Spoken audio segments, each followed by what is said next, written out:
Bienvenidos sean todos a un nuevo video de IEI High School. Comenzamos una nueva sección que llamaremos Fundamentals of Engineering, en la cual hablaremos sobre los aspectos básicos de las disciplinas de ingeniería, así como de las metodologías necesarias para poder analizar cuantitativamente la información y ponerla en un contexto de solución de problemas. In this lesson, we'll be focusing primarily on the introduction of the engineering disciplines as well as the conceptual basics for the development of an engineering mindset. Please remember that this course is specifically designed for all those students who are curious about incursioning in the engineering field and wish to have a prior basis to facilitate the transition into college and professional environments. Without further ado, let's begin with some questions that will help you start developing your knowledge on our subject. What exactly is engineering? In what does it differ from physics and mathematics? What types of engineering subdisciplines exist? What does an engineer exactly do? Do engineers need a specific type of mindset in order to be effective? Is engineering for everyone? Is it as hard as it sounds? Do you have any of these questions? Do not worry. We will discuss them in this video and hopefully it will help you soothe your doubts. Now let's discuss the bare basics of what engineering means. What exactly is engineering? According to Merriam-Webster, engineering can be defined as the application of science and mathematics by which the properties of matter and the sources of energy in nature are made useful to people. Although a dictionary definition accurately defines in broad terms what engineers do, it does not capture the big picture. According to Joseph Levert, senior mechanical engineering professor at the University of New Haven, engineering can be more accurately defined as the usage of knowledge in sciences and mathematics in order to address a human necessity and craft an efficient, cost-effective, and reliable solution. Is engineering different from physics and mathematics? There are no differences in the foundational level, but the application and usage of knowledge widely vary between engineering, mathematics, and physics. In general terms, mathematics can be defined as the abstract science of numbers, quantities, and space that serve as a basis for all applied sciences, whereas physics refers to the study of the natural laws of the universe as well as the behavior of matter and energy. Engineering is heavily based on the concepts of mathematics and physics, but it is focused on the application of set principles not only to predict the behavior of nature, but also to craft design solutions for any given problem. In a sense, engineering combines the qualities of applied mathematics and applied physics in order to solve problems in a tangible, innovative way. You can picture mathematics to be the blueprint or DNA that makes physics work and make sense, while engineering is the culmination of the usage of physics, constituting an ever-evolving, living mindset oriented towards solving problems using science. What types of engineering exist? Engineering is a multidisciplinary career path, as engineering concepts are foundationally used in many different fields of study. Most, if not all, applied sciences fields of study do require some type of engineering subdiscipline in order to further develop scientific advancements, inventions, and technological development. If you can imagine any invention made for any purpose, you can be sure an engineering team is behind its creation, at least on the core level. As such, engineering disciplines are specialized to deal with real-world problems pertaining to different fields of science and usually require a high degree of knowledge in physical laws, mechanical properties, electric behavior, systems thinking, process optimization, among others. Some of the most common engineering fields are civil engineering, pertaining to the field of civil infrastructure like bridges, highways, buildings, structural supports, dams, among others. Industrial engineering, concerned with the development in industry sector, like production machinery, production lines and processes, specialized equipment, among others.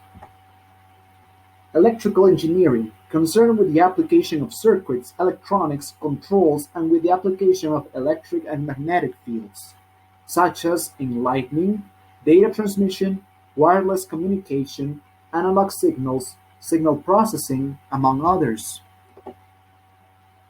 Mechanical engineering, concerned with the mechanical and physical interface of machinery and equipment.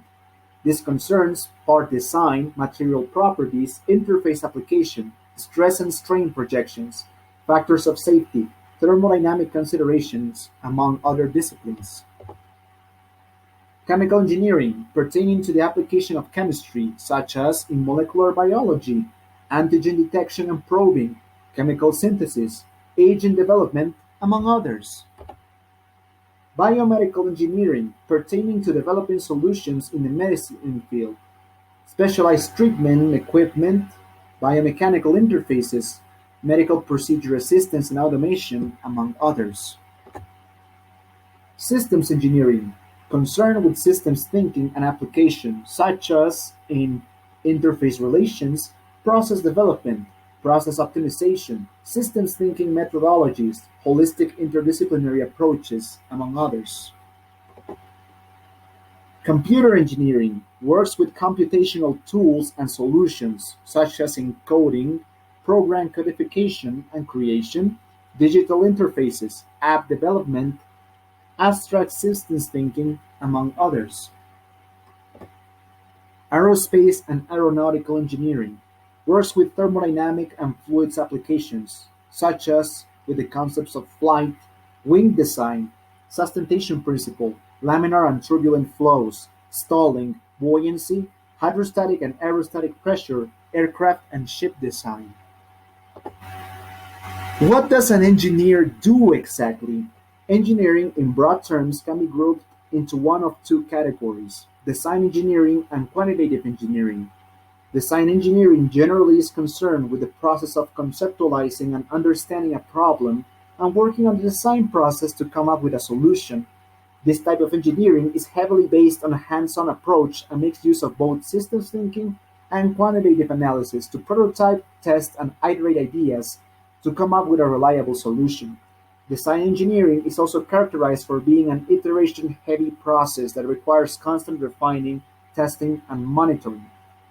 Quantitative engineering, on the other hand, is concerned with the more abstract aspects of design, such as thermodynamics, mechanics, material science, among others.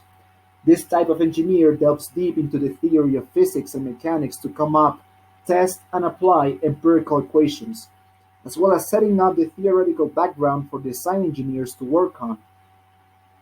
These engineers often help design engineers with mathematical relations and intricate physics.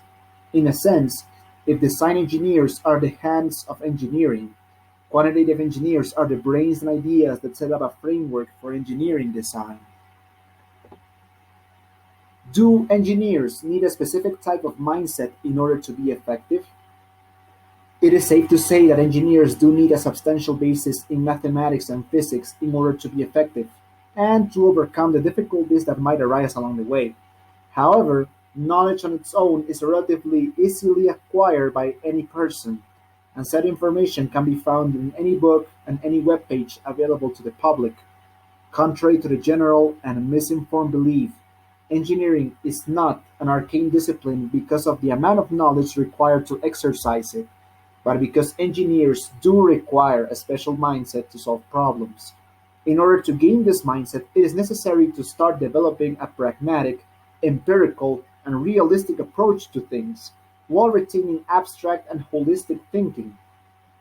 Usually, high school students tend to retain what I like to call student mindset, where students are either typically asked to think mechanically and follow rigid conventions in relation to school subjects, or to excessively ponder over abstract concepts or philosophical issues, engaging in discussions over unrelated subject matter that ultimately lead nowhere.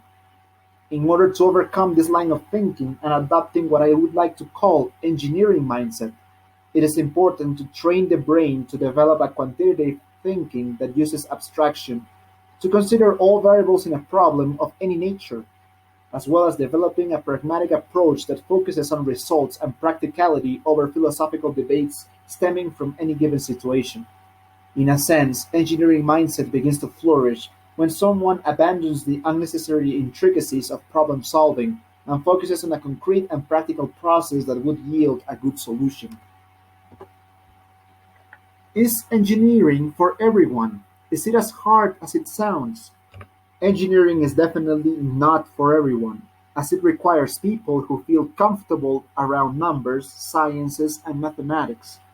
Thus, it is not recommended for people who dislike mathematics or science to attempt a career in this field, as overcoming that mental block will be harder than any book or exam. However, it is important to emphasize that one does not require to be a mathematical genius in order to be a good engineer, as usually mathematics are not really the most important part of engineering design. In fact, I would argue that developing an engineering mindset is the real challenge to overcome. Engineering careers in college are usually very taxing in terms of time availability and professional expectations, as engineering students will have a hard time balancing school life and personal life. However, in my personal experience, these difficulties can be easily overcome by good time management skills, willpower, and a bit of cunning and luck. After all, being an engineer is about finding the best solution, not necessarily the hardest one, as one must seek for ways to effectively solve problems with the least amount of excess effort, both inside and outside the classroom. And of course, these are our references. I will see you guys next time for another engineering video. I hope this video was informative for all of you who were pondering and had doubts about what engineering really meant.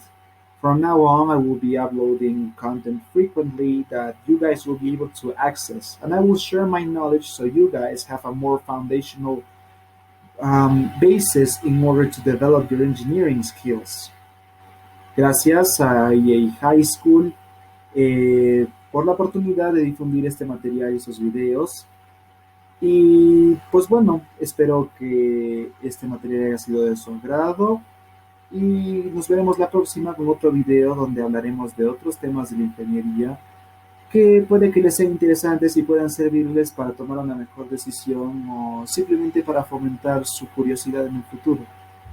Muchas gracias y nos vemos en la siguiente.